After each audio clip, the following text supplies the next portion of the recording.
Please help me to reach 1,000 subscribers. The text came in while I was rinsing coffee from a chipped mug we'd had since our first apartment. She's here. Thought you should know. No name.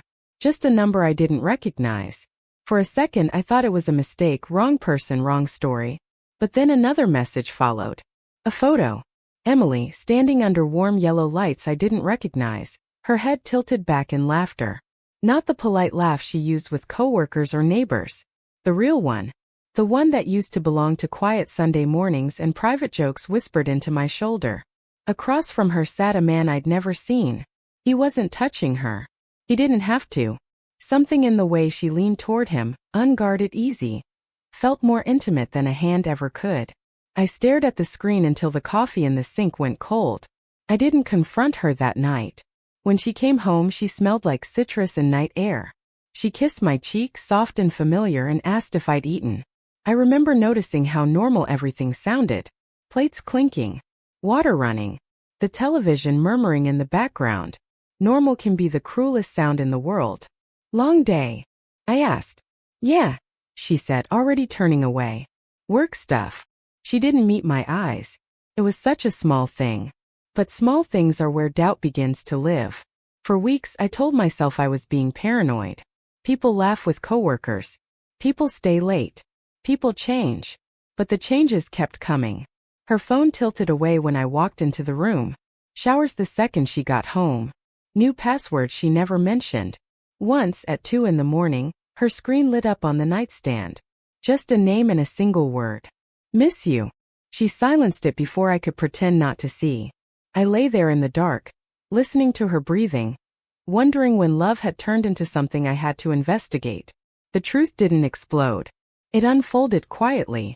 A forgotten tablet in her car. Messages she must have thought were deleted.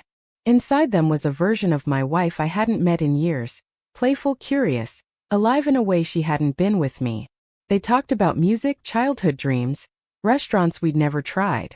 Things we used to talk about before life became bills and routines and tired goodnights.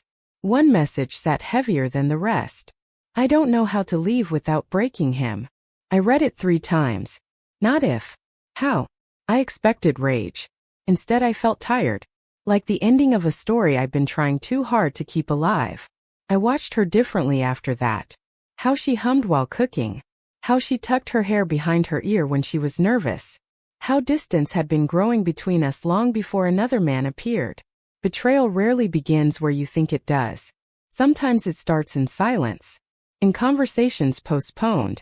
In feelings slowly packed away because dealing with them feels harder than ignoring them. I wondered what I had missed. And whether love can fade without either person meaning for it to. The confrontation came on an ordinary Tuesday. No dramatic storm. No shouting. She was folding laundry on the couch when I placed the printed messages beside her. Her hands stopped. Not trembling. Just still. For a long moment neither of us spoke. Finally she whispered. How long have you known? Long enough, I said. Tears filled her eyes but they didn't fall. I never meant to hurt you. I believe that, I answered. And I did. Which somehow hurt more. She told me it started as friendship. That she felt invisible in our life. That she didn't know how to say she was unhappy without sounding ungrateful. I told her I would have listened. She said she was afraid I'd try to fix everything instead of hearing her. Maybe she was right. Maybe we had both been lonely in the same house. Do you love him? I asked. The question hung between us like fragile glass. I don't know, she said.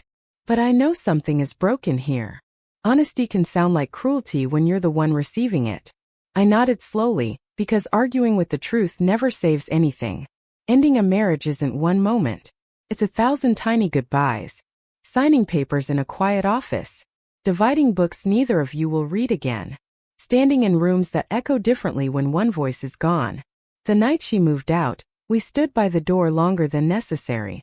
14 years together, reduced to silence and cardboard boxes. I'm sorry, she said. I know, I replied. And for the first time, neither of us tried to pretend that was enough. She walked away without looking back. I'm still not sure if that made it easier or harder. People think heartbreak is loud. But the deepest kind is quiet. It's drinking morning coffee alone. reaching for someone who isn't there, remembering jokes that no longer belong to you. For a while I measured time in before and after. Before, her laughter belonged to someone else. After, I learned how to live without it. Months passed. The pain didn't disappear. It softened, shifted, made room for things I hadn't felt in years. Peace, maybe, or acceptance. One evening I caught myself laughing at something small. Real laughter. Unexpected. And I realized something simple. Love ending doesn't mean it was a lie. It just means it couldn't stay. I never replied to the number that sent the photo. Whoever they were, they gave me the truth when I didn't know I needed it. And in a strange way, that truth gave me something back too. Not my marriage. Not the life I planned. But something quieter. Stronger. Myself.